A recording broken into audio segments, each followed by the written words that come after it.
नमस्कार, समाचार एकांश के खास कार्यक्रम चर्चा में आपका स्वागत है। मैं हूं आपके साथ अमित कनौजिया। किसी भी लोकतांत्रिक देश की न्याय व्यवस्था में पारदर्शिता और आम आदमी की न्याय तक पहुंच प्रत्येक नागरिक का अधिकार होता है। साथ ही राज्य पर इसे सुनिश्चित करने का दायित्व होता है। अगर भारत की बात करें तो यहाँ न्याय व्यवस्था और न्यायिक प्रक्रिया जटिल है। न्याय व्यवस्था में पारदर्शिता और न्याय तक पहुंच जनता के बड़े भाग के लिए दुर्लभ बनी हुई है। इसमें कोई शक नहीं कि पारंपरिक न्याय व्यवस्था में पिछले वर्षों में बड़े परिवर्तन और सुधार किए गए हैं और आपराधिक व महत्वपूर्ण मामलों की जल्द सुनवाई और निपटारे हेतु विशेष अदालतें और फास्ट ट्रैक कोर्ट बनाए गए हैं। लेकिन अभी भी भारत में न्याय व्यवस्था बढ़ती आबादी और मुकदमेबाजी, साधनों का अभाव, जजों की रिक्तियां, जनसंख्या के मुकाबले कम अनुपात जजों की संख्या की समस्या से ग्रस्त है। आंकड़ों के अनुसार उच्चतम न्यायालय में 58,700, उच्च न्यायालय में करीब 44 लाख, जिला अदालतों और निचली अदालतों में लगभग 3.5 करोड़ मुकदमे लंबित हैं। इन कुल लंबित मुकदमों में 80% से ज़्यादा मामले जिला और निचली अदालतों के हैं। इसी विषय पर है हमारी आज की चर्चा, न्याय व्यवस्था में पारदर्शिता और जवाबदेही। इस पर चर्चा करने के लिए हमारे साथ एक खास पैनल मौजूद है। चंद्रभूषण पांडे, रिटायर्ड जज, प्रिंस लेनिन, हाई कोर्ट के एडवोकेट, और रंजीव कुमार, वरिष्ठ पत्रकार। आप तीनों ही मेहमानों का बहुत बहुत स्वागत है इस चर्चा में। जैसे मेरा पहला सवाल चंद्रभूषण पांडे जी से, रिटायर्ड जज भी हैं, काफ़ी अरसे तक आपने देश की सेवा की, न्यायिक सेवा की। लोकतंत्र और न्याय व्यवस्था दोनों का ही काम है लोगों का विश्वास बनाए रखना, और ऐसे में जब न्याय मिलने की आस लगाए जो जनता है या आम आदमी है, जब अदालतों के चक्कर लगाता है या फिर अदालत तक मामला ही नहीं पहुंच पाता, तो ऐसी विकट स्थिति में जिम्मेदारी किसकी बनती है, न्यायपालिका की, कार्यपालिका की? देखिए, न्यायपालिका एक संस्था है और उसकी यह जिम्मेदारी है कि लोगों को जल्दी से जल्दी न्याय दे, लोगों को बहुत सस्ता न्याय दे, मतलब सुलभ न्याय जिसको कहा जाता है कि आसानी से सुलभ न्याय मिले उनको, और उनको ये भी लगे कि जो भी हमें न्याय मिल रहा है हमको, उसमें कहीं किसी प्रकार का कोई दाग नहीं है। बिल्कुल उनको ये विश्वास हो कि हमें जो न्याय मिल रहा है बिल्कुल सही न्याय मिल रहा है, निष्पक्ष न्याय मिल रहा है, और ये हम उसे अगर वो असंतुष्ट है तो उसको ये लगे कि ठीक है, यहाँ इस न्यायालय से गलती हो गई है तो अगले अदालत में मैं जाके हाई कोर्ट में, और हाई कोर्ट में नहीं तो फिर सुप्रीम कोर्ट में अपने हक को मैं वहाँ से जी सकता हूँ। ये विश्वास होना चाहिए। तो इसलिए न्यायपालिका का बड़ी भारी जिम्मेदारी है, उसको ये दोनों तरह से उसकी जिम्मेदारी है।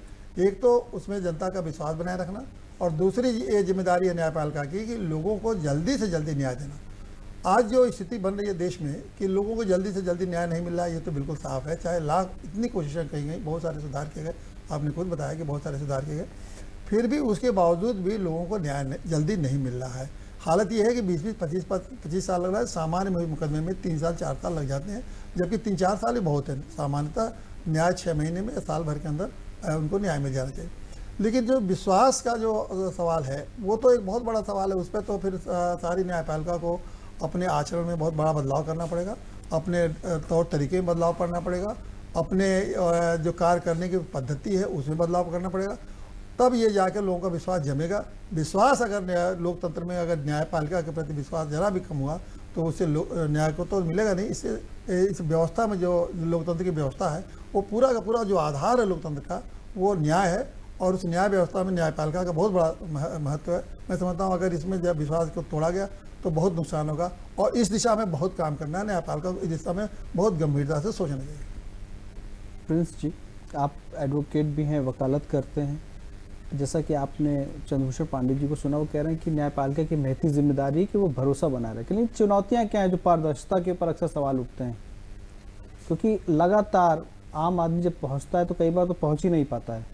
न्याय मिलना एक दूर की बात है, लेकिन वो उस मंजिल तक नहीं, उस दरवाजे तक नहीं पहुंच पाता जहाँ उसको पहुँचना होगा, ज़रूरी है। तो क्या चुनौतियाँ न्यायपालिका के सामने? देखिए, ये एक चुनौती नहीं, ये बहुत बड़ा बिंदु है जो आज इस देश के सामने है। कई अक्सर ऐसे उदाहरण आते रहते हैं। मैं आपके चैनल के माध्यम से पुनः एक केस पे ध्यान आकृष्ट कराना चाहूँगा कि जब सलमान खान को 5 साल की सज़ा होती है तो उनको निचली अदालत से इधर सज़ा होती है और उधर तुरंत उनके वकील के द्वारा अपील फाइल की जाती है और उच्च न्यायालय से उनको तुरंत बेल मिलती है और वो बिना जेल जाए वो बाहर आ जाते हैं। क्या इस देश में जो हमारी न्यायिक व्यवस्था है उसके मद्देनजर हर उस व्यक्ति को जिसको 5 साल की सजा होती है, बिना जेल के अंदर जाए बाहर बेल मिल जाती है?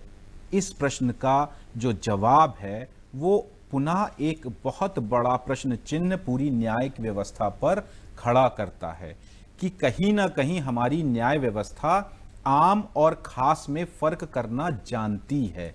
आम नागरिक के लिए उस व्यवस्था में एक न्याय की लड़ाई लड़ते लड़ते उसकी पीढ़ियां गुजर जाती हैं। वहीं अगर कोई खास व्यक्ति होता है तो उसको खास तरीके से न्याय पाना सुलभ होता है। बहुत अफसोस होता है इस तरह की बात को पूरी देश की जनता के सामने रखने में कि अगर दो व्यक्ति हैं, एक साधारण है और एक असाधारण श्रेणी का आता है, तो दोनों के लिए वो व्यवस्था किस तरह से कारगर साबित होती है या दूसरे के लिए किस तरह से नाकामयाब साबित होती है। क्योंकि वर्षों वर्षों लोग जो हैं बेल होने के बाद भी न्याय जेलों में पड़े रहे हैं।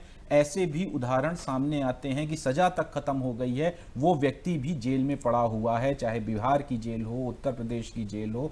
ऐसे कई केसेस जब सुप्रीम कोर्ट के सामने पहुंचते हैं तो दिशा निर्देश जारी होते हैं, पूरे तंत्र को खंगाला जाता है, रिपोर्ट्स आती हैं, ब्यौरे तलब होते हैं, लेकिन जो एक सुधार चाहिए मूलभूत ढांचे में वो कहीं ना कहीं अभी भी गैर मौजूद है। तो अगर एक साधारण व्यक्ति के लिए जो न्याय पाना है वो आज भी कठिन है और चुनौतीपूर्ण है। रंजीव जी, आपने दोनों कह सकते हैं कानूनविद हैं, अपने अपने क्षेत्र के माहिर लोगों की बातें सुनी। आप पत्रकार हैं, आम जनता की आवाज़ उठाते हैं। कार्यपालिका की भी एक महती जिम्मेदारी होती है, एक बहुत इंपॉर्टेंट रोल प्ले करती हैं। कई बार कई तरीके के फैसले लेने होते हैं संस्थागत, जिससे कि एक दिशा और दशा बदलती किसी व्यवस्था की। तो आप कार्यपालिका की जिम्मेदारी किस तरीके से देखते हैं, कितनी अकाउंटेबिलिटी उनकी है? नहीं, देखिए, लोकतंत्र में जो हमारे 4 खंभे जिनको हम कहते हैं, उसमें कार्यपालिका बहुत महत्वपूर्ण घटक है।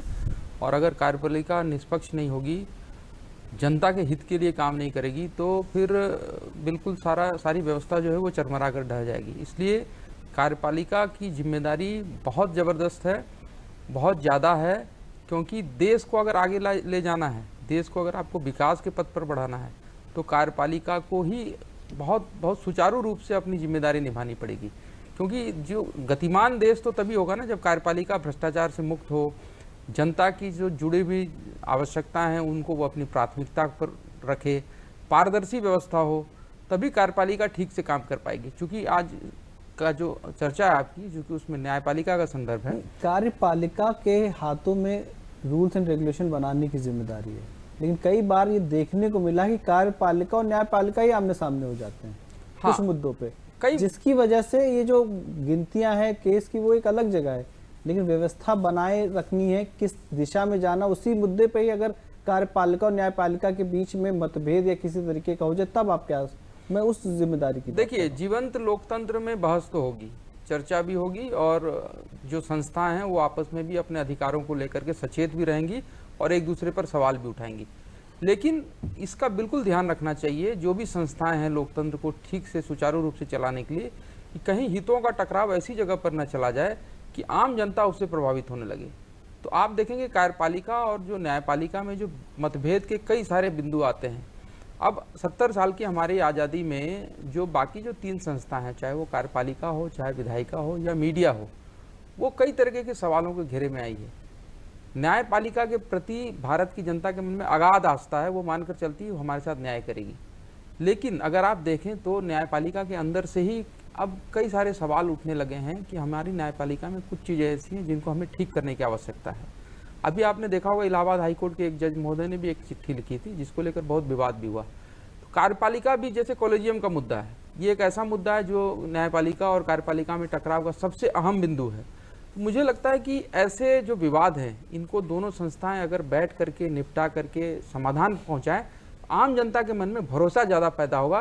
क्योंकि जैसा मैंने आपसे कहा कि सर्वाधिक अगाध आस्था अगर जनता का किसी के प्रति है तो वो न्यायपालिका है। तो इसलिए न्यायपालिका की पारदर्शिता के प्रति, उसके अधिकार के प्रति किसी तरीके का सवाल अगर बहुत मुखर होकर के उठेगा हमारे समाज में, तो मुझे लगता है कि ये कहीं ना कहीं अंततः लोकतंत्र को प्रभावित करेगा। न्याय व्यवस्था के प्रति जो मन के में लोगों के बहुत श्रद्धा है, बहुत भक्ति है, बहुत भरोसा है, वो कहीं ना कहीं डगमगाएगी। इसलिए ये टकराव एक ऐसी बिंदु पर न जाए, जैसा मैंने कहा कि जनता का विश्वास ही पूरी तरीके से उठ जाए, इसका ध्यान निश्चित रूप से रखना चाहिए दोनों। चंद्रभूषण जी, आपने रंजीव जी को सुना, वो कह रहे हैं कि लोगों के मन में न्यायपालिका के प्रति अगाध आस्था है, उनको पूरा भरोसा है। लेकिन मैं यहाँ एक सवाल करना चाहता हूँ, कई बार ऐसा देखने को मिला है कि या तो महंगा मतलब जुडिशियल सर्विसेज इतनी महंगी हो गई उन गरीब लोगों के लिए, या फिर ऐसे कई केसेस आते हैं जिसमें चाहे वो अपराधी हो या अपराधी ना भी हो, उस जेल में चला गया लेकिन वो जेल काट रहा है, और जब उसकी सज़ा सुनाई गई या तो उससे कम थी, जितनी से कहीं ज़्यादा वो जेल काट चुका है, या फिर उसने सालों उसने जेल में गुजार दिए, लेकिन जब अदालत का फैसला आता है तो वो निर्दोष पाया जाता है। तो ऐसे में जब आप इतना भरोसा करते हैं न्यायपालिका को, तो उसकी जवाबदेही क्या बनती है कि जब उतने साल किसी के बर्बाद हो जाते हैं? देखिए, बहुत बड़ा गंभीर बात है कि जब न्यायपालिका का ये है कि उसके सामने मान लीजिए आपराधिक मामले हैं, तो जो आपराधिक मामले में जो तफ्तीश होती है ना, किसको पकड़ के किसको न्यायालय में लाना है, क्या साक्ष्य प्रस्तुत करना है, ये पूरी तरह से कार्यपालिका का दायित्व है। ये काम न्यायपालिका का दायित्व नहीं है। अब जो साक्ष्य लाए गए उसी के आधार पे, जिस तरह से उसमें तफ्तीश की गई उसी के आधार पे न्यायपालिका को निर्णय देना है। ऐसे बहुत सारे मामले होते हैं कि वो कार्यपालिका में प्रोसिक्यूशन या पुलिस बहुत अच्छे साक्ष्य तो इकट्ठा करती है और उसको जेल में बंद कर देती है। अब जब साक्ष्य इकट्ठा किए उस समय तो साक्ष्य बहुत अच्छे थे, लेकिन क्या साक्ष्य को जब वो साक्ष्य न्यायालय में ठीक ढंग से प्रस्तुत हो पाए कि नहीं प्रस्तुत हो पाए। अब न्यायालय में जब साक्ष्य प्रस्तुत होते हैं तो पता लगता है कि ये साक्ष्य तो ये प्रस्तुत किया ही नहीं प्रोसिक्यूशन ने। तो जब प्रोसिक्यूशन ने उस साक्ष्य को प्रस्तुत ही नहीं जज के सामने किया तो उसको छोड़ना ही जज को। तो लगता है कि ये 10 साल तक तो हमने अनावश्यक रूप से या 15 साल तक इसको जेल में रखा, और जब ये साक्ष्य प्रस्तुत नहीं हो तो हमें वो छोड़ना पड़ रहा है। तो ये एक बड़ा हास्यास्पद मामला बनता है। जैसे 2 उदाहरण मैं दूँ, जैसे अभी आपने गाजीपुर में वो माफिया हैं, अब उनके खिलाफ इतना प्रोसिक्यूशन ने किया और अंत में 20 साल मुकदमा चला, और उसके बाद वो अंसारी खिलाफ न्यायालय ने छोड़ दिया। अब न्यायालय ने छोड़ दिया तो अब पूरे देश में क्या मैसेज गया कि जो कार्यपालिका ने अपने उस दायित्व को कि गवाहों को ठीक ढंग से उसको प्रस्तुत करना है न्यायालय में, कहीं से गवाह हॉस्टाइल ना होने पाए, इसको गवाहों को रक्षा करनी है और ना होकर उनको छोड़ देना पड़ा। इसी तरह कुछ मामले में मान लीजिए तो दोषी थे, सारा देश जाना है कि उन्होंने हत्या कराई, फिर भी उनको छोड़ दिया गया।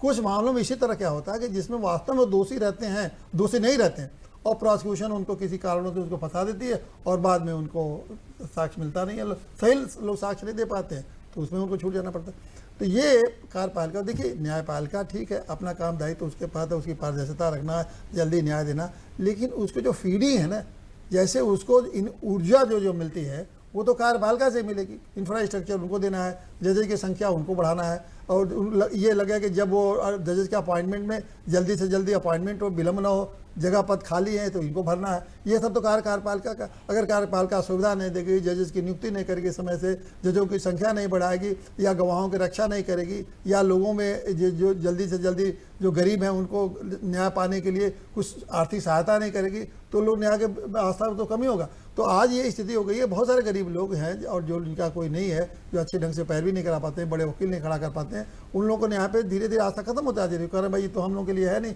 बड़े बड़े लोगों के लिए। सुप्रीम कोर्ट में आम आदमी, तो सुप्रीम कोर्ट में आज किसी आम आदमी की हैसियत नहीं है कि अपने मुकदमे को सुप्रीम कोर्ट में बहस कर देगा। सुप्रीम कोर्ट समझ लीजिए कि जो लखपति से ऊपर है, लखपति से जो लोग ऊपर हैं वही अपने मामले सुप्रीम कोर्ट में लिया जाता है। ये तो इतने सालों में, 70 साल में हम न्यायपालिका के इस आधार पर पहुँचे हैं। और वही हाल हाई कोर्ट में भी अच्छा खासा पैसा लग रहा है तब, और लोअर कोर्ट में आप इसे देखते हैं कि उसको भरोसा नहीं होता कि न्याय के साथ मिल रहा है। तो ये सारी चीज़ें कार्यपालिका की जिम्मेदारी है। देखिए लोकतंत्र को ठीक है 3 विंग 4 विंग है चारों का, लेकिन चलाने का जो कार्य है, ये सारी विंग कार्यपालिका, विधायिका, पत्रकारिता सब ये ठीक ढंग से काम करें, उसकी ऊर्जा देने का काम तो कार्यपालिका का है। प्रिंस जी, आपने चंद्रभूषण पांडे जी को सुना, उन्होंने जिम्मेदारी कार्यपालिका पे डाल दी, आप क्या टिप्पणी करेंगे उनके जवाब पे? देखिए एकदम सहमत हूँ, क्योंकि कोई भी चीज़ अगर जुडिशरी में आती है, आप क्राइम के मैटर्स ज़्यादातर आप देखिए जिन पे जो अभी बातें हो रही हैं, जो उदाहरण दिए गए, तो जिस तरह से जो एक निचले स्तर पे जिस तरह से साफ गुजारी से जो कार्य होने चाहिए, जो कार्यपालिका, जो हमारी इन्वेस्टिगेटिव एजेंसीज़ हैं, उनका भी एक, आप अगर ऊपर के लेवल पे सुधार चाहते हैं तो जाहिर तौर पर उससे जुड़ी हुई संस्थाएं जो नीचे तक गई हैं वहाँ पे भी सुधार देना पड़ेगा।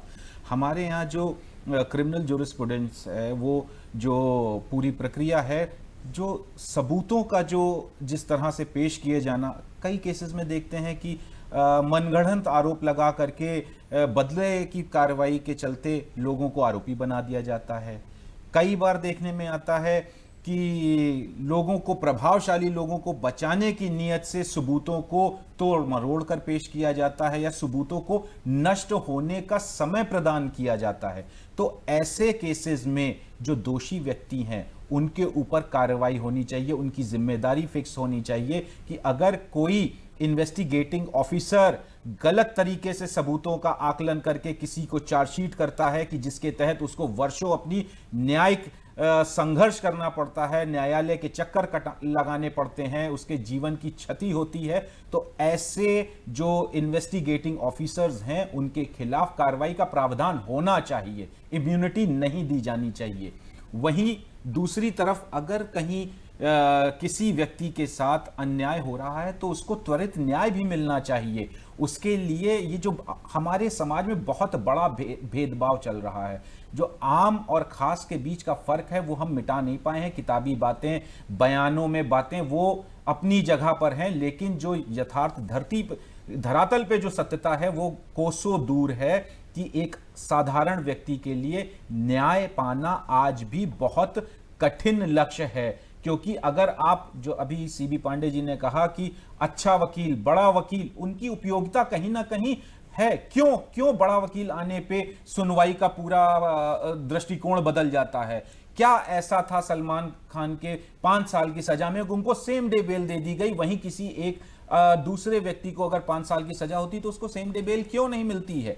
तो ये कहीं ना कहीं अपने आप में हम उस व्यवस्था को कटघरे में खड़ा करते हैं। उसको अगर आपको साफ करना है तो फिर नीचे से लेकर के ऊपर तक बहुत सी ऐसी चीजें हैं जिनको हमें, विसंगतियों को दूर करना पड़ेगा। उन सब नेशनल जो जुडिशियल अपॉइंटमेंट्स कमीशन की जो बात थी उसको पुनर्विचार करना पड़ेगा। कहीं ना कहीं तो कुछ कमियां हैं जो एग्जिस्ट कर रही हैं, जिसकी वजह से लोगों के ऊपर एक गलत प्रभाव पड़ रहा है कि क्या वजह है कि खास व्यक्ति को तुरंत अदालत में जाते ऑर्डर मिलता है और एक साधारण व्यक्ति है उसको तारीख पे तारीख मिलती है। इससे कहीं ना कहीं पारदर्शिता पे भी सवाल उठे हैं। जाहिर तौर पे जो आपका प्रश्न है बिल्कुल वाजिब प्रश्न है कि जो पारदर्शिता है वो अपने आप प्रश्न चिन्ह के घेरे में आती है कि अगर हम एक बड़े वकील को इंगेज करने में सफल होते हैं, हमारी इतनी हैसियत है कि हम उनको पर मिनट्स की उनसे कॉन्फ्रेंसिंग करके और उनको इंगेज करके पर डेट की हेयरिंग का पैसा दे करके अपने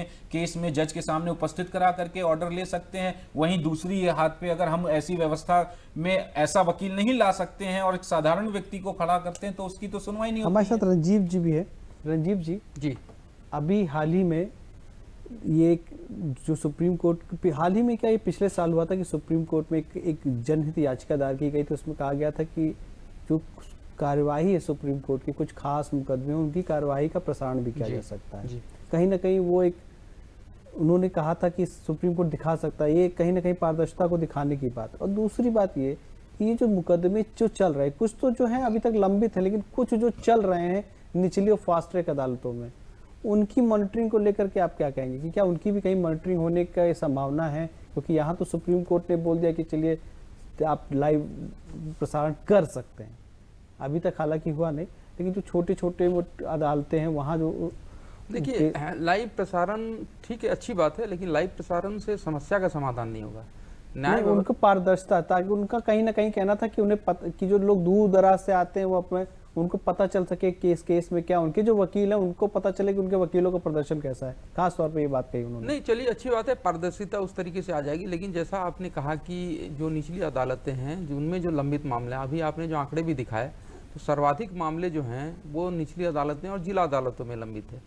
तो जब तक आप न्याय की जो ये पहली सीढ़ी है जहाँ पर आदमी सबसे पहले दरख्वास्त देता है या दस्तक देता है, वहाँ अगर इन मामलों को आप नहीं निपटाएंगे प्राथमिक स्तर पर, अगर वहाँ बरसों महीनों तक मामले लटके रह जाएंगे, और सबसे बड़ी गड़बड़ी देखिए उसी स्तर पर होती है। अभी जो बात आ रही थी तफ्तीश की, भाई कार्यपालिका का काम ही यही है कि वो ठीक से तफ्तीश करे, चार्जशीट लगाए, फाइनल कोर्ट के सामने पेश करे।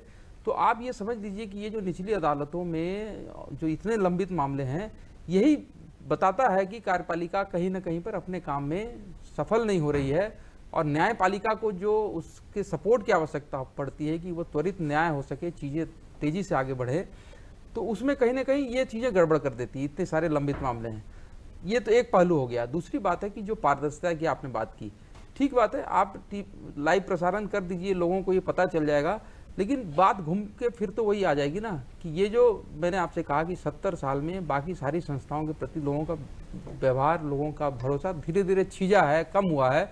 न्यायपालिका के प्रति लोगों के मन में अभी भी भरोसा है, लेकिन मुझे लगता है अगर बहुत तेज़ी से आपने इसको नहीं ठीक किया तो ज़्यादा दिन तक ये भरोसा नहीं बना रहेगा। इसलिए पारदर्शिता के बारे में न्याय व्यवस्था को, न्यायपालिका को स्वयं पहल करनी पड़ेगी। जैसे एनजीएसी की अभी बात कर रहे थे लेनिन साहब, उसके बारे में सोचना पड़ेगा उनको। कई सारे पहलू हैं जिनको लेकर के अब पब्लिक डोमेन में बात होने लगी है। मुझे लगता है कि ये बहुत अच्छा संकेत नहीं है। न्याय व्यवस्था को या न्यायपालिका को खुद इसके बारे में विचार करके इन चीज़ों को ठीक करना चाहिए।